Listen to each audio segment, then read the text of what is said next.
All right. Good morning, goddammit. Pacific day 2:55. I think it's been about a year since I started this. Maybe it's been probably a bit more than a year. I don't know. 2:55. It's not 365 because I don't train every single day, right? But anyway, and sometimes I haven't recorded workouts or whatever. I'd be sick. I think it's about a year. Maybe I'll look back and see if it's the year adversity. Anyway, back. Biceps. First pull day of the week. What's going on? Oh yeah, I'm gonna do bilateral fucking rows today. I've gotten to the point where this arm is almost as strong as this one, and I'm sick of doing one arm at a time. I might do one at a time for the pull downs because I've got to be careful on those. But what I'm really going to focus on is doing higher reps so that I'm putting less strain on the tendon. Don't get me wrong, higher reps don't necessarily mean lesser likelihood of injury. You can get injured at any rep range, especially in the last reps where you're really straining, but there's a lesser load. There is less weight then on the tendon. Higher reps can be actually disastrous in the sense that if you're so used to high reps and then you go to low reps, you don't have the tendon stiffness for those low rep ranges and therefore you get injured. But with this bicep tendon, I'm just being really careful still. I have fucking nightmares. I re-tear it and shit. So I just want to make sure I'm safe and I can train hard, because part of training is if you can't mentally get yourself into the set, if you're holding back, then you don't recruit as much, as many motor units, and you don't get as much hypertrophy. So you want to be willing to really take it to failure. If you're not, then you'll nerf yourself and won't get as much results. I like 6 to 8 because it is objectively a better rep range for recovery. As higher rep ranges create more fatigue. But anyway, for this back day, I'm going to be doing higher reps until I feel more comfortable with this arm and I can go to, say, 6 to 8. Anyway, let's do the working set. Let's see what's up.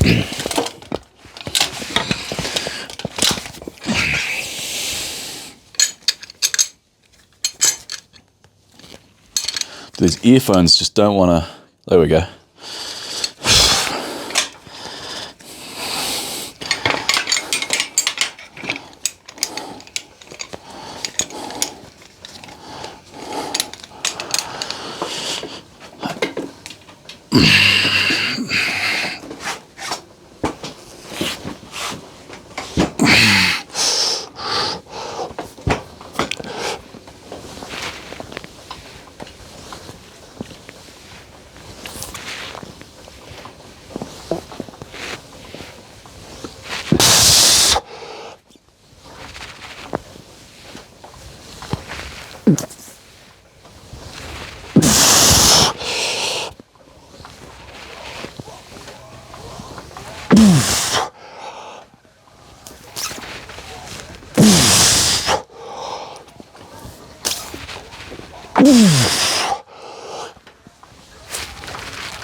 That's much more fun than doing one arm at a time.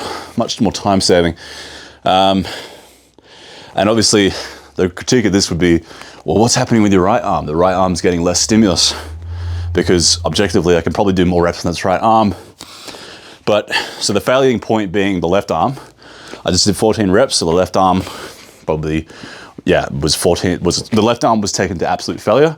The right, even though it looks like it's failing, there is sort of a neurological thing where if one arm fails, the other one sort of does too, especially if they're both connected to the same cable stack. If you're on dumbbells, it's different.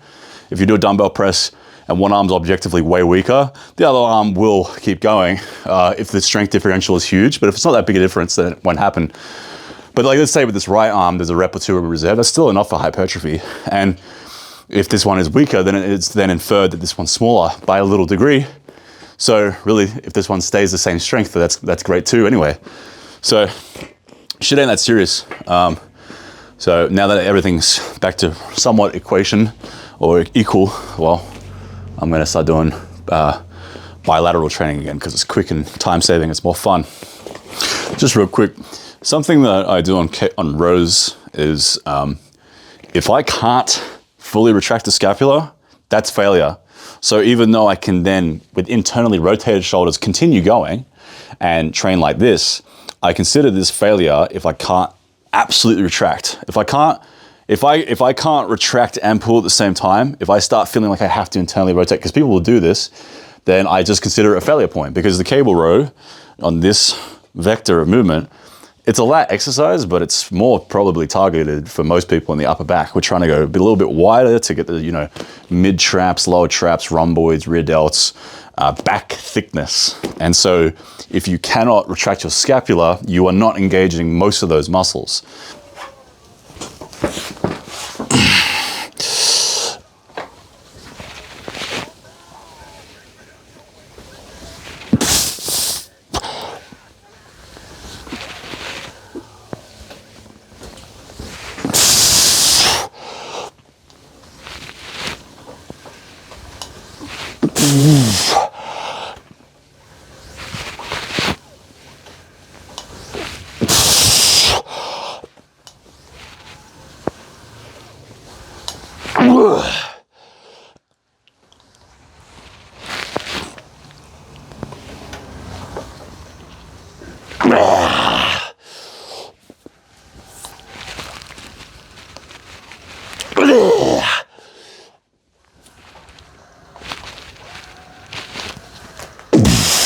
Now I'm going to do the pull downs. Same thing with pull downs, high reps, especially with this one. I'm going to be really careful because you are supinated on this one for me. And so the bicep gets a bit more activated. And then so on my second back day where I do less volume, instead of doing 2 sets, I do 1 set. And a lot of it is like 1 rep in reserve sort of stuff. Just to get myops high. We'll keep the protein synthesis, can never say that, right? Carried over to the next session of this hardcore back day. And on those ones, I'll probably do 1 arm at a time because it's only 1 set. So I'm okay doing 1 set with 1 arm at a time. But doing 2 sets with 1 arm at a time makes it 16 sets by the end of the workout. It's just like, fuck that. So on those days, I'll do the 1 arm at a time and keep working on the unilateral imbalance, make sure this arm gets back to being as strong as this one. But on these days, I'll just do both at the same time because, you know, it's just, I can't be forked. I've been doing it for fucking 5-6 months now doing this 1 arm bullshit. It's getting old, it's getting boring.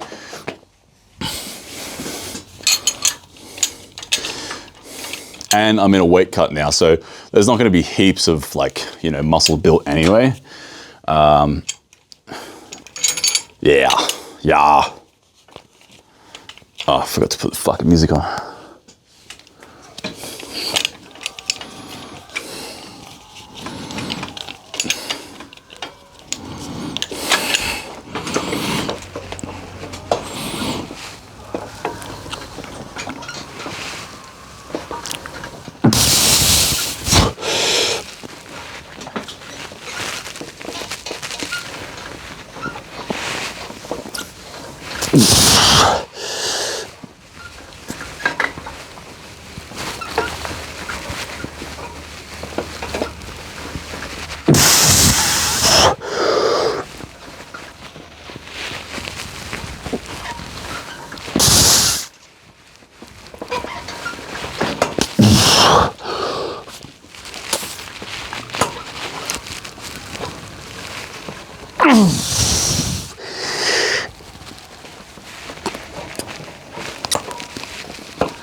That was really weird. I haven't done that yet with the 2 arms pull down. And man, my scapulas feel so uneven. Like as I'm pulling, this scapula's depressed, but this one's still up and it doesn't depress for probably another half second. It's like that, like this is a scapular depression, right? So pulling it down. That one depresses as I'm like about here to pull it back and engage the lats. This one's like, oh, fuck, there we go. We depressed like this whole lot of bunch of heavy. You can probably see it too when I stand. Well, you can only see it now, right? But this shoulder is like sort of a bit higher. It's like this trap is activated more. So being in that sling for like 2.5 months, did wrecked fucking chaos in my posture and body.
There's plenty more there.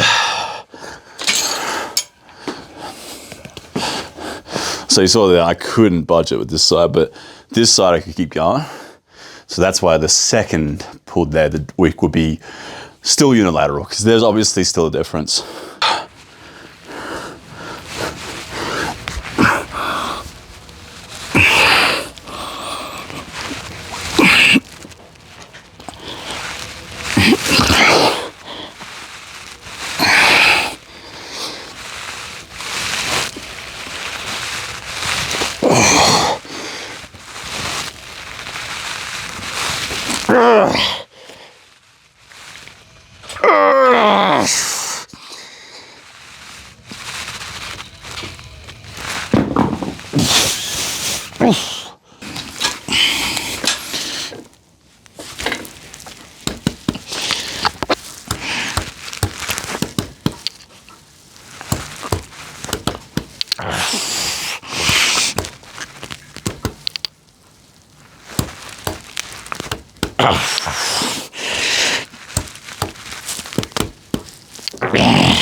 Oh, I hate that exercise. So the thing is, this whole fucking workout's high reps, because back, got to be high reps to be careful of the bicep. Neck, got to be careful of your cervical spine. You don't want to load your neck too much, so high rep necks. Rear delts, I do high reps because of my fucked up shoulders. They don't feel so good if I go 6 to 8. And then arms, well, my left bicep, obviously I'm gonna go fucking lighter loads, and I even BFR it to make sure it's, totally making the most out of less weight. And then my right arm, I do higher reps just because why not? But also, I've had bicep tendonitis in this bicep before, bicep tendinosis. Higher reps are good for blood flow in the bicep. And also, if you have a compromised, bicep tendinopathy like I have before, heavier loads are more likely to break down that tendon again and give me tendinopathy. So for a while now, my back days are going to be higher reps. But everything else, 6 to 8, that's the easy way, baby. Right. Fucking come on, music.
So I could probably grind out another 2, you know, like really go for it, but I don't want redlining reps with this bicep just yet. So probably, yeah, rep and reserve. This arm though, I'll go to failure, because why not? So this is only 2 kilos heavier, but there is a way difference in control.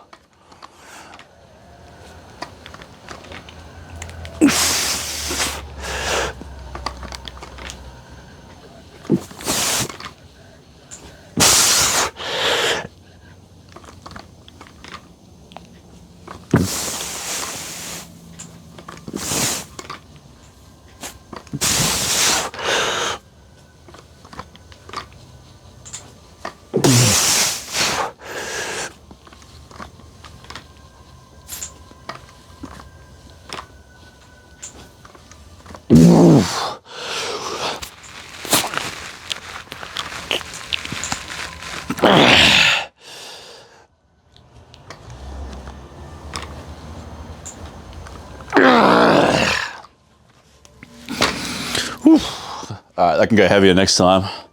That was heaps of reps in reserve. Let's do another set.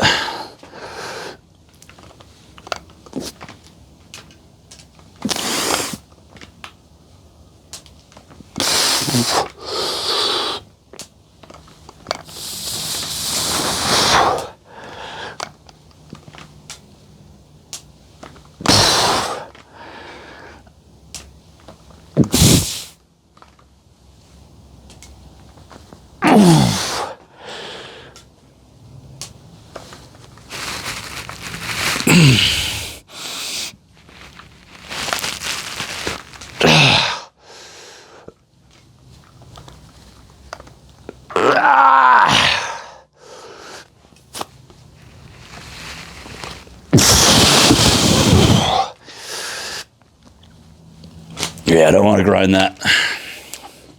The left, the tendon still hurts a little bit too, so I don't want to push the pain tolerance too hard. This fucking scar starts getting an issue too when I'm cutting blood flow off.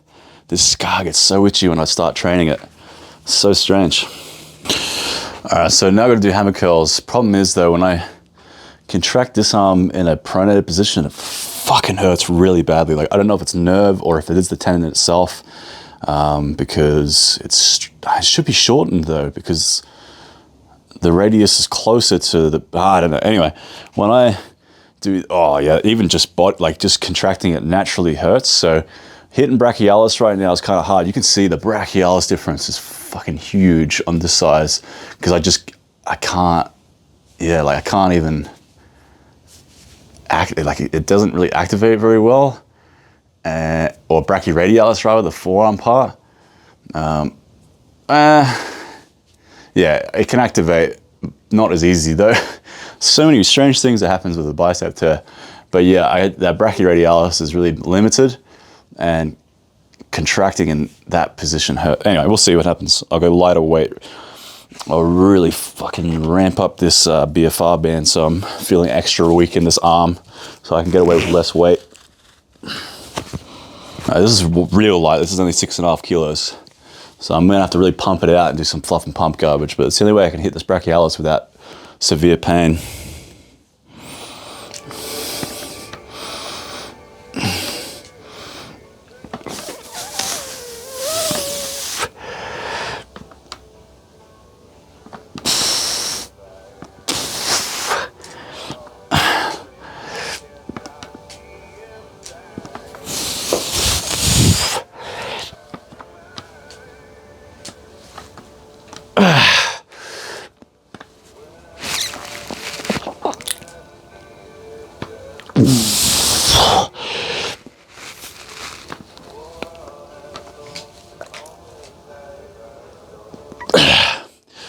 Just gonna do a static hold because that's not too bad actually.